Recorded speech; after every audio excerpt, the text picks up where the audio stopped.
इंसान भी बड़ा अजीब जीव है। अपनी गलती कभी स्वीकार ही नहीं करता। अगर एक बार भी ये अपनी गलती को पूर्ण रूप से स्वीकार कर ले तो ये आश्वासन देता हूँ कि इंसान उस गलती को दोबारा नहीं करेगा। वही व्यक्ति उस गलती को फिर नहीं करेगा। किंतु बड़ा अजीब है, ये कभी स्वीकार ही नहीं करता। हमेशा दूसरों पर इल्ज़ाम लगाता रहता है। कुछ गलत हो गया खुद की गलती की वजह से तो कहेगा दूसरे ने धोखा दे दिया, पर वह स्वीकार नहीं करता। जब इंसान नहीं जानता कि भगवान, ईश्वर, परमात्मा कौन है, ये क्या है, तब इंसान दुनिया में घटने वाली प्रत्येक घटनाओं का जिम्मेदार, दुनिया में उत्पन्न होने वाली समस्याओं का इल्ज़ाम वह भगवान पर लगा देता है कि ये जो भी हो रहा है उस भगवान की वजह से हो रहा है, वही कर रहा है, वह भगवान ही कर रहा है सब कुछ। हम क्या कर सकते हैं अब उसमें? भगवान की मर्जी, वही दुख देता है, कभी कभी थोड़ा बहुत सुख भी दे देता है। हमारे हाथ में तो कुछ नहीं। इस तरह की मूर्खतापूर्ण बातें वे करता रहता है। इसी को कहते हैं जिम्मेदारियों से भागना। इंसान को नहीं पता कि परमात्मा कौन है, भगवान कौन है, तो वह उस पर इल्ज़ाम लगा देता है ताकि खुद को जिम्मेदारी नहीं उठानी पड़े। जो समस्याएं उत्पन्न हो रही हैं, उन समस्याओं की वजह जानकर उसे ख़त्म करने के लिए जो मेहनत करनी पड़ती है वह ना करनी पड़े। इसलिए इंसान दूसरे के माथे लाद देता है सारी जिम्मेदारियां, और वह जानना भी नहीं चाहता, क्योंकि अगर जान लिया तो जिम्मेदारियां खुद पर आ जाएंगी, फिर मुंह नहीं छिपा पाएंगे। इसलिए वह अध्यात्म से भी दूर भागता है।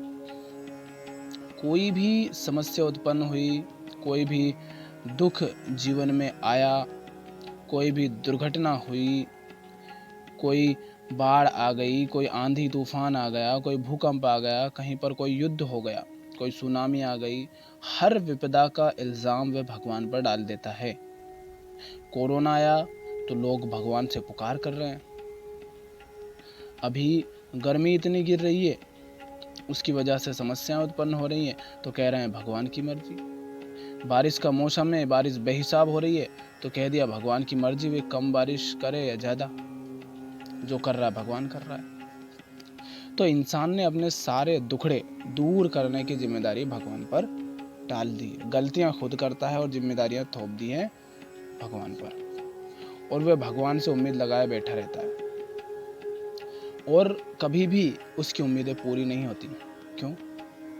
क्योंकि उसे पता ही नहीं कि जिससे वह उम्मीद लगा रहा है वह तो है ही नहीं, जिस तरह से वो उसे समझ रहा है वैसा कुछ है ही नहीं। भगवान का नाम ले लेकर ये इंसान पाप पे पाप किए जा रहा है, अन्याय और अत्याचार किए जा रहा है, दुष्कर्म, क्रूरता, शोषण, हिंसा किए जा रहा है।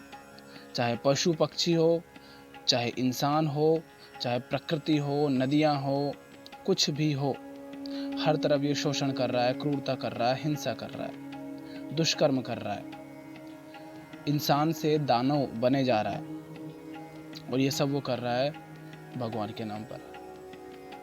इंसान से बड़ा मूर्ख, कायर, डरपोक, मंदबुद्धि, कमजोर, आलसी, अत्याचारी, क्रूर और अंधविश्वासी जीव कोई दूसरा हो नहीं सकता, क्योंकि इंसान के अतिरिक्त सारे जीव प्रकृति हैं, प्रकृति के ही चलाए चलते हैं। जैसा प्रकृति ने उन्हें बनाया है वैसा ही वे चलते हैं, किंतु इंसान को सोचने समझने की क्षमता प्रदान की है। इसके पास चेतना है, विवेक होता है मनुष्य के पास। उसके बावजूद भी अगर ये ऐसे दुष्कर्म कर रहा है तो इससे बड़ा पापी और कोई हो नहीं सकता। तुम्हें अगर गर्मी हो रही है तो पेड़ काटने इंसान गया था, इंसान का बाप गया था, उसका बेटा गया था, भगवान नहीं गया था। इतने सारे जो बच्चे पैदा किए हैं ये तुम्हारे माता पिता ने और तुमने किए हैं। ये जनसंख्या तुमने बढ़ाई है, भगवान नहीं आया था यहाँ जनसंख्या बढ़ाने, पेड़ काटने, जानवरों को काटने, उनको खाने। और बात कर रहे हो कि गर्मी हो रही है, प्रदूषण फैल रहा है, ये वर्षा, ये बाढ़, ये भूकंप, ये जंगलों में आग लगना, वातावरण का तेजी से परिवर्तित होना, ये सब तुम्हारी ही हरकतों का परिणाम है। अपनी हरकतों से बाज आओ। ये जानवरों की तरह बच्चे पैदा करना बंद करो। ये जो दिन रात तुम भोगते रहते हो, हमेशा और चाहिए करते रहते हो, खाने पीने पहनने ओढ़ने रहने के लिए इतने जो पागल हो, महंगे महंगे कपड़े तुम्हें चाहिए, बड़ा घर चाहिए, गाड़ी चाहिए, इतना जो उपभोग करते हो इसको कम करो, नहीं तो ये तुम्हें खा जाएगा। आज तुम इसे खा रहे हो, कल ये तुम्हें खाएगा और खा ही रहा है, बस तुम्हें समझ नहीं आ रहा है। ये जो जंगलों की सफाई हो रही है इसको काटना बंद करो। और जंगलों को काटना बंद तभी होगा जब मांस खाना, दूध पीना, पशु पक्षियों से मिलने वाला कोई भी उत्पाद जब तुम उपयोग नहीं करोगे तो जंगल अपने आप कटना बंद हो जाएंगे, वातावरण अनुकूल हो जाएगा। अपनी हरकतों पर, अपनी मूर्खता पर लगाम लगाओ। कोई भगवान नहीं आता तुम्हारे साथ गलत करने, और अगर तुम्हारे साथ गलत हो रहा है तो तुम्हारी ही हरकतों की वजह से हो रहा है। और अगर कोई ठीक करेगा भी तो वह तुम्हें ही करना होगा।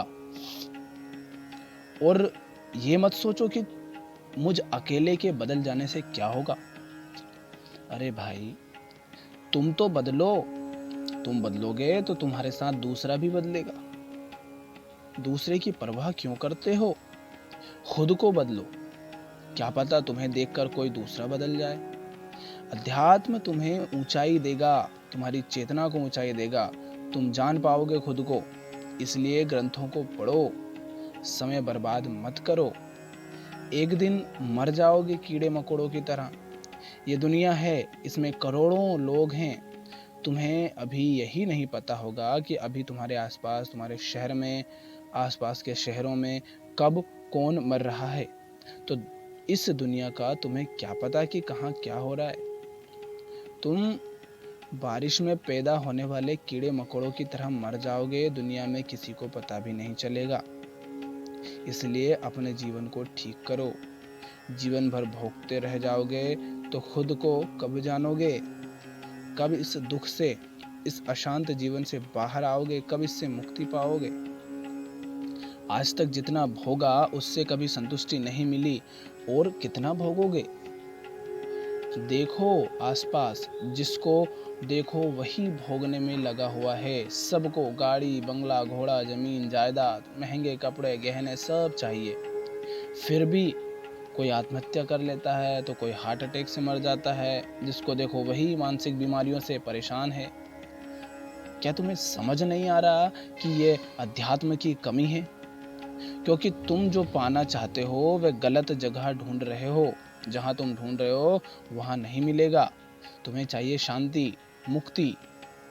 तुम चेतना हो तुम, और तुम्हारी चेतना अशांत है, उसे मुक्ति चाहिए, उसे शांति चाहिए, और तुम उसे ढूंढ रहे हो। कभी महलों में, तो कभी गाड़ियों में, तो कभी पति पत्नी में, कभी बच्चों में, कभी शादी में, कभी त्योहारों में।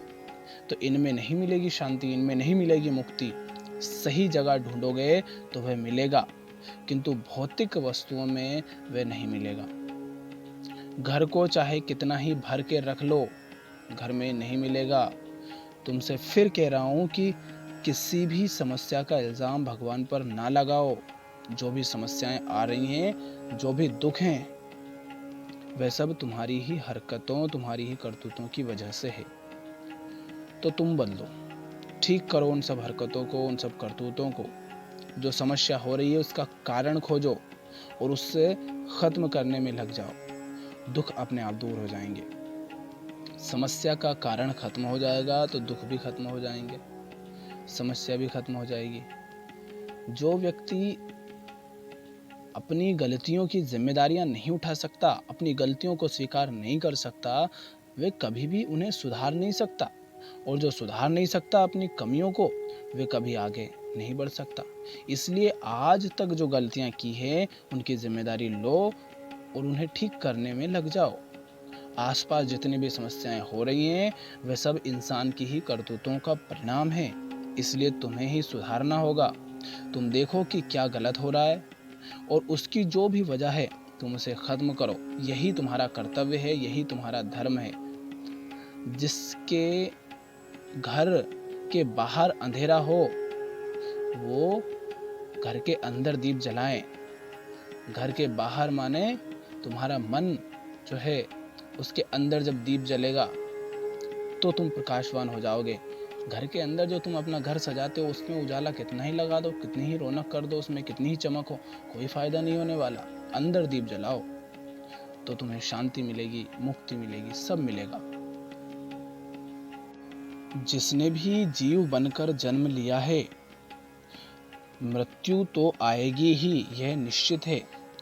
रिश्ते बनाओगे तो मोह आसक्ति होगी, आग में हाथ डालोगे तो जलेगा, किसी वाहन के नीचे कुछ लाओगे तो शरीर टूटेगा, किसी से उम्मीदें लगाओगे तो दुख मिलेगा, पेड़ काटोगे तो जमीन बंजर होगी, जनसंख्या बढ़ाओगे तो भूखे प्यासे मरोगे, गर्मी से मरोगे। इसमें किसी ईश्वर ने कुछ नहीं किया, ये तो प्रकृति है, जैसा करोगे वैसा भोगोगे। और यहाँ तुम्हारे पास चुनाव का अधिकार है और तुम हमेशा उसी का चुनाव करते हो जो दुख देता है, जो अशांत करेगा तुम्हें। तुम करते रहो कि हमारे बदल जाने से क्या होगा, यही कहते हो ना कि एक के बदलने से क्या होगा, तो करते रहो। तुम सरकार को करना चाहिए ऐसा तुम कहते हो, जो लोग गलत करते हैं उनसे कहना चाहिए, और जिनके साथ गलत हो रहा है वो भुगते, हम क्या कर लेंगे अकेले। तुम ऐसी हरकतें करते हो, ऐसी बातें करते हो, तो यही करते रहो, फिर तुम्हारे मरने से भी किसी को फर्क नहीं पड़ेगा। जब खुद पर समस्या आए तो भगवान का रोना रोते रहना, कोई नहीं आएगा फिर तुम्हारी सुनने। इंसान पाप करता रहता है ये सोचकर कि तीर्थ करने से, यज्ञ वगैरह करने से पाप धुल जाएंगे, और जीवन भर नरक में जीता है, राक्षसों का जीवन जीता है। भगवान का नाम लेकर सुबह काम शुरू करता है, और काम क्या करता है, मुर्गे काटता है, बकरे काटता है, जय काली बोलकर बलि चढ़ाता है, भगवान का नाम लेकर दिन भर झूठ बोल रहा है, गलत काम कर रहा है। अरे मूर्खों, कौन सा भगवान है तुम्हारा जो पाप कर्मों से प्रसन्न होता है? अपने आप से सवाल करो, क्या तुम्हें नहीं लगता कि जो भी तुम्हारा दुख है उसका कारण तुम खुद हो? अगर तुम दुख के कारण न होते तो तुम्हारा रिश्ता कैसे बना होता दुख से? दुख के कारण तुम स्वयं हो, किंतु तुम कभी नहीं स्वीकार करते, क्योंकि जो स्वीकार कर लेता है फिर उसके ऊपर जिम्मेदारी आ जाती है कि मेरी समस्याओं का कारण मेरे ही कृत्य हैं, और तुम वो जिम्मेदारी उठाना नहीं चाहते। इसीलिए एक मूर्ति रख ली भगवान की और रोज उसके सामने हाथ जोड़ लेते हो, क्योंकि तुम्हें पता है कि तुम गलत जीवन जी रहे हो, ये तुम जानते हो, इसीलिए तुमने मूर्ति रखी है। ये जितने भी लोग तीर्थ जाते हैं इनमें 99% से ज़्यादा ऐसे लोग हैं जो तीर्थ करने नहीं जाते हैं बल्कि माफ़ी मांगने जाते हैं। इसलिए जाते हैं क्योंकि इनको पता है कि इन्होंने बहुत पाप किए हैं, कहीं उन पापों की वजह से नर्क नहीं भोगना पड़े। अब इन मंदबुद्धियों को कौन बताए कि जैसा वो जी रहे हैं उसे ही तो नर्क कहते हैं। डर डर के ये जिए जा रहे हैं। बड़े बड़े धनवान, राजा महाराजा, नेता, कलाकार, इन सबको तुमने देखा होगा कि इनमें से अधिकांश लोग बाबाओं के पास जाते हैं, उनके गुणगान करते हैं, चढ़ावा चढ़ाते हैं, और बाबा जी भी ढोंगी, वो भी खूब लूटते हैं। तुम्हें क्या लगता है कि ये नंगा नाच करने वाले, दिन रात झूठ बोलने वाले, समाज को नर्क बनाने वाले, ये सब लोग भगवान के भक्त हैं इसलिए जाते हैं? नहीं, ये इसलिए जाते हैं क्योंकि इनको पता है कि ये क्या काम करते हैं।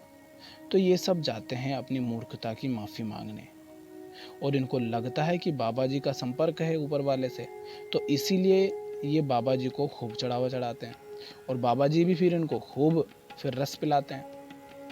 बेटा, क्या कहते हैं बाबा जी, बेटा तुम करते रहो अपना काम, हम बैठे हैं ना यहाँ पे, तुम्हारे सारे पाप धो देंगे। ऐसा बाबा जी करते रहते हैं। अब ये सब कर रहा है इंसान भगवान के नाम पर।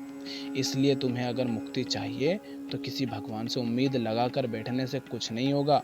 अपनी कमियां, अपनी गलतियों, अपने द्वारा की जा रही क्रूरता, बर्बरता देखो, उसे सुधारो, क्योंकि हम क्रूरता तो आज कर ही रहे हैं। हर इंसान क्रूरता कर रहा है, हर पैदा होने वाला बच्चा क्रूरता पैदा करेगा ही करेगा, क्रूरता ही करेगा वो। तो सुधारो अपनी गलतियों को। जिस भगवान की मूर्ति बनाकर पूजते हो, जरा उसका जीवन भी तो देखो, उसके जैसा जियो ना। राम, कृष्ण, बुद्ध, महावीर, इनके जीवन को देखो और जियो वैसा। उनको पूजने से अच्छा होगा कि तुम उनके जैसा जियो, तुम वही हो जाओ जो वो थे। उनके जैसे कर्म करो, उनके समान परिश्रम करो। पूजन से जो मुक्ति मिले, यज्ञ हवन रुक जाए, जो पंडित पूजन चले खुद ही तर तो जाए।